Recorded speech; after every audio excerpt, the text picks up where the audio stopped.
అవి బయటకు వస్తే అప్పుడు మామూలు మనుషులు అవుతుంటారు. ఇలాంటి ప్రొసీజర్స్ అన్ని లైఫ్ స్కిల్స్ అన్ని కూడా అందరూ నేర్చుకోవాల్సిన విషయాలు. ఎప్పుడు ఎక్కడ జరుగుతుందో తెలియదు.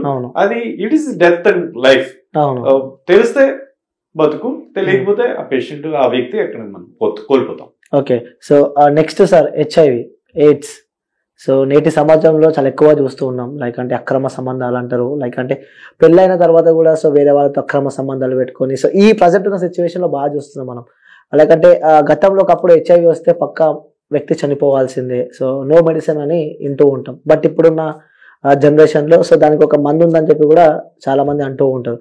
అసలు ఎలా వస్తుంది సార్ ఈ HIV AIDS అనేది? సో ఎలా సోకుతుంది, ఎలా పాకుతుంది మనిషికి? HIV AIDS అనేటువంటిది HIV సోకినటువంటి HIV ఇన్ఫెక్షన్ ఉన్నటువంటి వ్యక్తి యొక్క శారీరక ద్రవాలు, స్రావాలు లేదా రక్తం ఈ HIV లేని వ్యక్తికి ఈ రకంగా చేరినప్పుడు కూడా HIV అవతల వ్యక్తికి వచ్చేటువంటి అవకాశం ఉంది.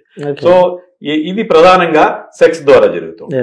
సో ఈ సెక్స్ ద్వారా, ఈ సెక్స్ లో కూడా అక్కడ ఏదైతే ఒక గాయాలు అవి ఏమన్నా ఉంటాయి అంటే కంటికి కనిపించక్కర్లేదు, ఒక చిన్న ఎబ్రేషన్స్, ఒక చిన్న రేగినట్టున్నా లేదా చిన్నగా ఏమైనా గాయాలన్నా ఆ యువతల వ్యక్తి నుంచి అవతల వ్యక్తికి HIV వచ్చేటువంటి అవకాశం ఉంది. HIV సోకిన వ్యక్తి నుంచి HIV లేని వ్యక్తికి వచ్చేటువంటి అవకాశం ఉంది. అంతేగాని HIV అనేటువంటిది HIV లేని ఇద్దరు వ్యక్తుల మధ్య HIV పుట్టుకురాదు.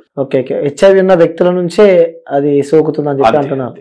ఓకే, సో ఎలా అది ప్రిపేర్ అవుతుంది సార్? అంటే ఒక బాడీలో అది ఉన్నట్టు మనకి ఎలా తెలుస్తుంది? లైక్ అంటే ఎలా గుర్తుపట్టవచ్చు? మేబీ గతంలో మనం చూసినట్టయితే HIV వస్తే కొన్ని ఏళ్ల తర్వాత మనం దాన్ని గుర్తిస్తుండే, లైక్ మీకు HIV వచ్చిందని చెప్పి. సో ఇప్పుడు దాన్ని గుర్తించాలి అంటే ఎలా గుర్తించవచ్చు దాన్ని? ఇక్కడ మనం రెండు విషయాలు చెప్పుకోవాలి. HIV ఇన్ఫెక్షన్ వేరు, ఎయిడ్స్ వేరు. రెండు ఇది దానికి దారి తీస్తుంది. అంతేగాని HIV నుంచి ఎయిడ్స్ కి HIV అనేటువంటిది హ్యూమన్ ఇమ్యూనో డెఫిషియన్సీ వైరస్. ఆ వైరస్ సోకినటువంటి వ్యక్తి చాలా కాలం తర్వాత నెమ్మదిగా తన యొక్క శక్తి, రోగ నిరోధక శక్తిని తగ్గిపోతూ ఉంటుంది ఆ వ్యక్తిలో. ఈ వ్యక్తి ఏదైనా తీవ్రమైనటువంటి ప్రాణాంతకమైనటువంటి ఒక టీబీ జబ్బుకో, ఒక వీరేచనాలకు, ఒక న్యూమోనియాలకి, మెదడు వాపుకి, లేదా ఇట్లాంటి జబ్బులకి ఏదైనా గురైతే దాన్ని ఎయిడ్స్ గా భావిస్తూ ఉంటాం. సో ఈ HIV సోకిన వ్యక్తికి ఒక 3 నెలల కల్లా HIV ఉందా లేదా అనే విషయం రక్త పరీక్షలో తేలిపోతుంది. 12 వారాల తర్వాత HIV అంటూ ఒక మనిషికి సోకితే 12 వారాల తర్వాత చేసే పరీక్షలో తెలిసిపోతుంది. ఇంకా ఒక 4 రోజుల లోపల తెలుసుకోవడానికి కూడా వేరే కొంచెం పెద్ద పరీక్షలు ఉన్నాయి. సో HIV వైరస్ లేదా వైరస్ యొక్క భాగాలను గుర్తించే పరీక్షలతో లేదా జీన్స్ ను గుర్తించే పరీక్షలతో నెల లోపలనే తెలుసుకోవచ్చు. కానీ HIV సోకిన వ్యక్తిలో అతని శరీరం ఉత్పత్తి చేసినటువంటి కొన్ని ప్రోటీన్లు, వాటిని యాంటీబాడీస్ అంటారు. ఈ యాంటీబాడీ టెస్ట్లు అనేటువంటి 3 నెలల కల్లా డెఫినెట్ గా పాజిటివ్, సోకితే పాజిటివ్ వచ్చేస్తాయి. సో కానీ జబ్బు రూపంలో బయటపడడానికి, రక్త పరీక్షలో బయటపడడానికి 3 నెలలు మాక్సిమం టైం. జబ్బు రూపంలో బయటపడడానికి ఈ వ్యక్తి ఒక టీబీ జబ్బుకో, విరేచనాలకు, ఇంకోటో మరి దాంట్లో గురై బయటపడడానికి కొన్ని సంవత్సరాల సమయం పడుతుంది. సో అంతేగాని ఈ రక్త పరీక్ష మాత్రం 3 నెలలకి 80% పాజిటివ్ సోకినట్టయితే పాజిటివ్ వస్తుంది. ఒకవేళ ఒక వ్యక్తికి HIV నెగిటివ్ వచ్చింది 3 నెలల ఎక్స్పోజర్ తర్వాత 3 నెలల తర్వాత టెస్ట్ చేసినప్పటికీ అంటే అతనికి HIV సోకనట్టే అర్థం. ఓకే, సో అంత ఈజీగా పాకుతున్నా సార్ ఈ ఎయిడ్స్ అనేది? డిస్కార్డెంట్ కపుల్స్ అంటాం. నా పేషెంట్ లో ఎక్కువ మంది అంటే HIV అనేటువంటిది సోకడం అనేది తక్కువ, అది లెస్ ఎఫెక్టివ్ ట్రాన్స్మిషన్, చాలా తక్కువ స్పీడ్ తోటే ముందుకు వెళ్తుంది. అంటే దీంట్లో మళ్ళీ రెక్కలు ఉంటాయి. ఇందులో సాధారణంగా మనం సెక్స్ ద్వారా అనుకుంటాం. ఇంకా రెండోది ఇంజక్షన్లు, మొత్తం ఇంజక్షన్లు అవి కూడా సిరింజిల్ షేర్ చేసుకోవడం వల్ల ఎవరికైనా ఉంటే ఆ గ్రూప్ లో వేరే వాళ్ళు కూడా వచ్చేటువంటి అవకాశం ఉంది. అట్లా ఇంకోటి ఏంటంటే తల్లి నుంచి బిడ్డకి వచ్చే అవకాశం. ఎవరైతే తల్లికి HIV ఉందో శిశువుకి కూడా వచ్చేటువంటి అవకాశం కొంత మేరకు ఉంది. 10% ఉంటుంది రఫ్ గా, అందరికీ రాదు. మందులు వాడుతుంటే 10% మందికి రావచ్చు. ఇంకా మంచి వైద్యం చేయగలిగితే 40-50కే వస్తుంది, ఇంకా అంతమించి ఎక్కువ రాదు. 90 మందికి కొంచెం అటు ఇట్లో HIV సోకిన తల్లికి కూడా పుట్టే బిడ్డకి 90 మంది బిడ్డలకి HIV ఉండదు. సో ఇంకా గతంలో చెప్పుకున్నది ఏంటంటే ఈ రేజర్ల ద్వారాని, లేకపోతే రక్తం ఎక్కించినప్పుడు ఇట్లా ఇవన్నీ కూడా ఎలిమినేట్ చేస్తారు. ఇవాళ రేపట్లో అందరూ కూడా డిస్పోజబుల్ రేజర్స్ వాడుతున్నాం. రక్త పరీక్షలు చేసి గానీ HIV, hepatitis B, hepatitis C, వీడియోరియాల్ ఇలాంటి ఈ ప్యాకేజ్ అంతా చేసి గానీ, ఇన్ఫెక్షన్ ఉందా లేదా చేసి గానీ రక్తాన్ని మనం ఇష్యూ చేయరు బ్లడ్ బ్యాంక్ లో. ఈ యొక్క ఇష్యూస్ అన్ని కూడా ఎలిమినేట్ చేస్తాం. సో HIV అనేటువంటిది ఇప్పుడు ప్రధానంగా వస్తున్నది సెక్స్ ద్వారా వస్తుంది. సెక్స్ లో కూడా ఆడమగ సెక్స్ వల్ల ఒక సపోజ్ ఒక 200 ఎన్కౌంటర్స్ 200 సార్లు ఒక హెచ్ఐవి ఉన్న వ్యక్తి హెచ్ఐవి లేని వ్యక్తికి వెళ్తే ఒకసారి వస్తుంది అనుకుందాం మాట వరుస. ఎస్, ఇంచుమించుగా అది మొదటిసారి రావచ్చు, 55 సారి రావచ్చు, 200 సారి రావచ్చు, 200 సార్లు కూడా రాకపోవచ్చు, ఫస్ట్ టైం కూడా రావచ్చు. Yes, depends. అది ఎందుకంటే అక్కడ వాళ్ళు ఎంత ఇంటెన్స్ గా వాళ్ళు సెక్స్ లో పాల్గొన్నారు, అక్కడ ఏమైనా గాయం ఏర్పడిందా, ఆ మ్యూకోజా ఆ జిగురు పొర ఏమైనా రేగిందా, అక్కడ ఏమైనా నాట్లో ఘాట్లు లాంటివి ఏమైనా పడ్డా, ఇలాంటి అనేక అంశాల మీద హెచ్ఐవి ఒకరి నుంచి. అట్లనే ఇంకా హోమో మగవాళ్ళు లేదా ట్రాన్స్జెండర్స్ తో సెక్స్లు ఉంటాయి. ఇలాంటి దాంట్లో ఎక్కువ గాయం అయ్యే అవకాశం చాలా ఎక్కువ. సో ఆడవాళ్ళు మగవాళ్ళు అంత గాయాలు ఉండవు, అది సహజమైన ప్రకృతి సహజమైన విషయం. వీళ్ళలో కొంచెం వేరేగా ఎక్స్ట్రీమ్ గా ఉంటుంది కాబట్టి కొంచెం ఇబ్బందికరంగా ఉంటుంది కాబట్టి వాళ్ళకి గాయాలు ఎక్కువ ఉంటాయి. వీళ్ళకి ఎవరైతే ఉన్నారు హోమో అదే యానల్ వాళ్ళకి ఎక్కువగా ఎక్కువ సంభావ్యత ఉంటుంది. అంటే ఈ ఆడమగ అయితే 200 మందికి ఒకసారి 200 ఎన్కౌంటర్స్ ఒకసారి అయింది అనుకుంటే వీళ్ళలో 100 సార్లు 50 సార్లు ఒకసారి అవ్వచ్చు. సో ఈ డిఫరెన్స్ ఉంది. తల్లి బిడ్డలకి మనం ముందే చెప్పుకున్నాం, బిడ్డకి తల్లికి ఉంటే కనుక ఒక 10 మంది బిడ్డలకే వస్తే 190 మంది బిడ్డలకి హెచ్ఐవి రాదు. ఇంజెక్షన్ డ్రగ్ యూజ్ కూడా కొంచెం అట్లానే ఉంటుంది. రైట్. అంటే ఒక వ్యక్తికి ఎయిడ్స్ అని లేకుంటే ఏదైనా లైక్ ఇది ఉంటే మాత్రం, ఎయిడ్స్ ఉంటే మాత్రం, సో ఆ వ్యక్తితో సెక్షువల్ గా పాల్గొన్న వ్యక్తులందరికీ ఈ ఎయిడ్స్ వస్తుందా సార్, లైక్ హెచ్ఐవి వస్తుందా, లేకపోతే అందులో కూడా మ్యూచువల్ అండర్స్టాండింగ్ సంథింగ్ ఏదైనా ఉంటుందా? అదే ఇప్పుడు చెప్పుకున్నాం కదా, ఒక 100-200 సార్లు ఒకసారి రావచ్చు, ఎప్పుడు వస్తుందో చెప్పలేం, కానీ పొటెన్షియల్ రిస్క్ ఉంది. అంటే ఒకటే వ్యక్తి దగ్గరికి చాలా మంది పొటెన్షియల్ రిస్క్ ఉంది. ఎస్, పొటెన్షియల్ రిస్క్ అనేటువంటిది ఖచ్చితంగా ఉంటుంది. కాబట్టి ప్రతి సెక్షువల్ యాక్ట్ లో కూడా హెచ్ఐవి వస్తుంది అనేటువంటి ఒక సోయితో ఉండి వాళ్ళు తగిన జాగ్రత్తలు తీసుకోవాలి. కాండోమ్ అనేటువంటిది కరెక్ట్ గా యూజ్ చేస్తే గనక దాదాపు 100% ప్రొటెక్షన్ ఉంటుంది. సో దురదృష్టం ఏంటంటే చాలా మంది కండోమ్ పగిలిపోయింది, చిరిగిపోయింది అని చెప్తూ ఉంటారు. అసలు సాధారణంగా కండోమ్ చిరిగిపోవడం పగిలిపోవడం అనేది జరగని పని. ఎందుకంటే కండోమ్ వాడడం అనేటిని ముందుగా తెలుసుకోవాలి. కండోమ్ అనేటువంటిది ఇది ఏదో తొడిగేసుకుంటే బయట బుడగలాగా చివర బుడగలా వస్తుంది. అలాంటప్పుడు ఫ్రిక్షన్ వల్ల దాంట్లో ఎయిర్ ట్రాప్ ఎలా వస్తుంది, అప్పుడు ఫ్రిక్షన్ లో తెగిపోయే అవకాశం ఉంటుంది, చిరిగిపోయే అవకాశం ఉంటుంది. అట్లా కాకుండా కండోమ్ లో ఏదైతే చివర ఉండే చిన్న బుడుపు ఉంటుంది దాన్ని పట్టుకుని ఎయిర్ ని బయటకు వదిలేసి నెమ్మదిగా అన్రోల్ చేస్తే కండోమ్ వేసుకున్న తర్వాత కండోమ్ చివర అంతా కూడా దాని చర్మానికి, మనిషి మగవాడి యొక్క అంగం యొక్క చర్మానికి అతుక్కుని ఉండాలి. అక్కడ ఎయిర్ ట్రాప్ అయి ఉండకూడదు, అక్కడ అతుక్కుని ఉండాలి. ఒకవేళ వీర్యం అయితే రిలీజ్ అయిన తర్వాత అందులో కనెక్ట్ అవ్వడానికి అక్కడ ఖాళీ ఉంటుంది. అట్లా కాకుండా తొడిగేసుకుంటే డైరెక్ట్ గానే అక్కడ ఎయిర్ ట్రాప్ అయిపోతే అక్కడ బుడగలా ఉంటే అది సెక్స్ లో పగిలిపోయే అవకాశం. కాబట్టి కండోమ్ అనేటువంటిది సక్రమంగా వాడడం మూలంగా అట్లానే హెచ్ఐవి వ్యాప్తిని అడ్డుకోవచ్చు. దాదాపు సేఫ్ అండ్ ఎఫెక్టివ్ మెథడ్ అది.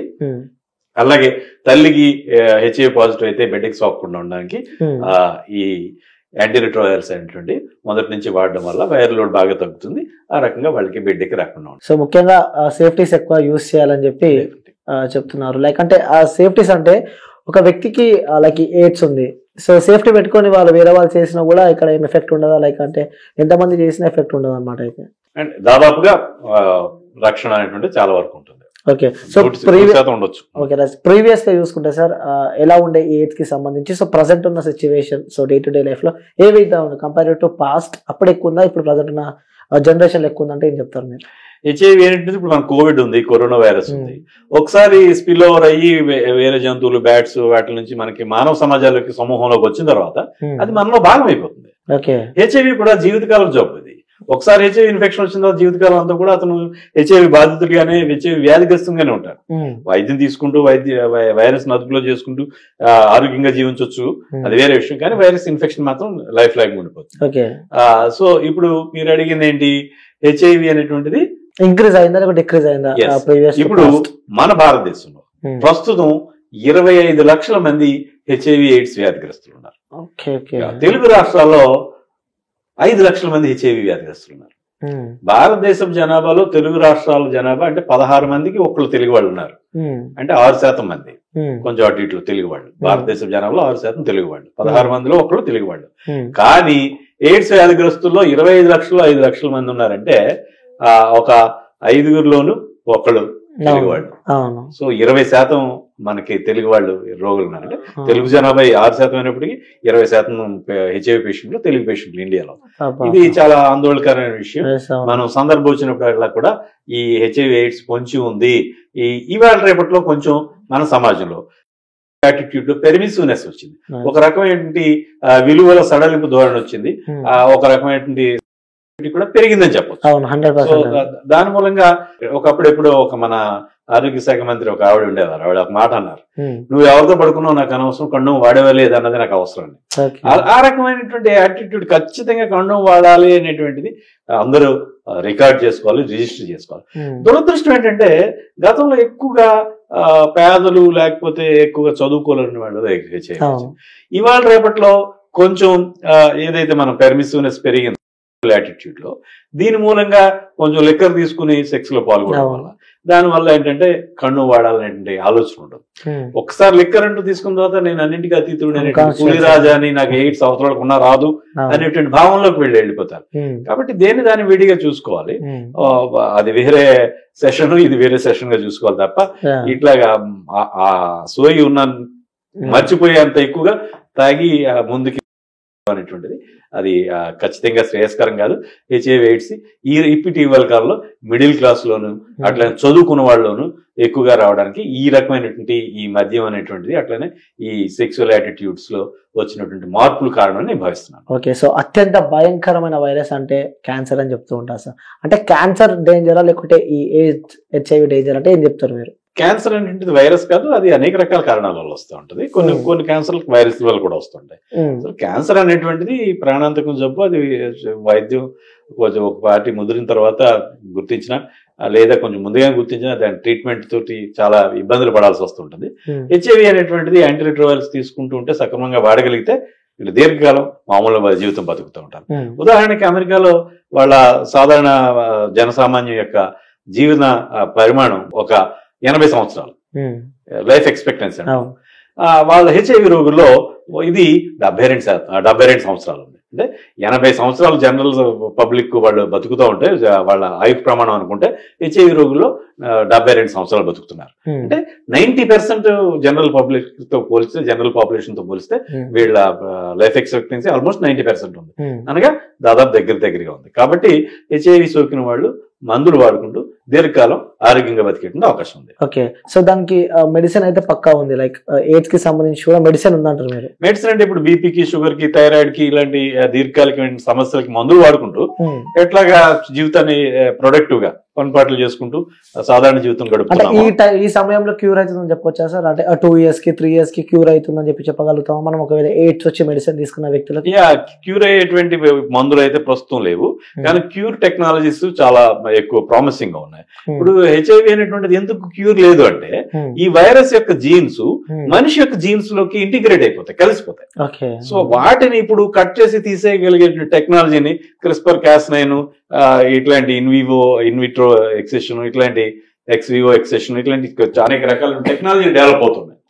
ఈ టెక్నాలజీ మూలంగా రానున్న 5 నుంచి 8 ఏళ్ల లోపలనే హెచ్ఐవి అనేటువంటి క్యూర్ అనేటువంటిది వచ్చేటువంటి అవకాశం ఉంది. ఓకే, సో మన భారతదేశాన్ని సో 0 AIDS లైక్ హెచ్ఐవి లేని దేశంగా చూడొచ్చు అంటారా? అది అసాధ్యం అండి. అంటే ప్రాక్టికల్గా మాట్లాడాలి. ఎందుకంటే హెచ్ఐవి అనేటువంటి ద్వారా వచ్చేటువంటి వ్యాప్తి చెందేటువంటి ఏ జీవజాతి అయినటువంటి ప్రొపగేట్ అవ్వడానికి, అభివృద్ధికి అవసరమైనటువంటి ఆహారం, నిద్ర, మైథునం, ఈ 3 వాటితోటి బేసిక్ ఇన్స్టింక్ట్స్ ఏవైతే సహజాతాలు వాటితోటి ఒక జీవజాతి మనుగడ ఉంటది. కాబట్టి ఆ జీవజాతి మనుగడలో ఒకటైనటువంటి వైరస్ ని మనం అదుపు చేయడం అనేది సాధ్యం కాదు. నెంబర్ 1. నెంబర్ 2, హెచ్ఐవి అనేటువంటిది దీర్ఘకాలం ఎసిమ్టమాటిక్ గా ఉంటుంది, అంటే ఏ రకమైన లక్షణాలు లేకుండా ఉంటాయి. ఇప్పుడు మనం హెచ్ఐవి ఎప్పుడు బయటపడుతూ ఉంటుంది, అనేక రకాల సీరియస్ గా చేసి ఉన్నప్పుడు టెస్ట్ చేసినప్పుడు బయటపడుతుంది, ఏదో జబ్బు వచ్చి ఓ టీబీ జబ్బు వచ్చినప్పుడు అట్లా. కొంతమంది ఇంకా వేరే టెస్టులు, రక్తం డొనేట్ చేయడానికి వెళ్తాం, మనం ఆరోగ్యంగా ఉంటాడు అతను, అతనికి హెచ్ఐవి ఉంది, బాబు నువ్వు హెచ్ఐవి ఉంది, నీకు ఈ టెస్ట్ లో పాజిటివ్ వచ్చింది, లైక్ నువ్వు బ్లడ్ డొనేట్ చేయొద్దని చెప్తారు.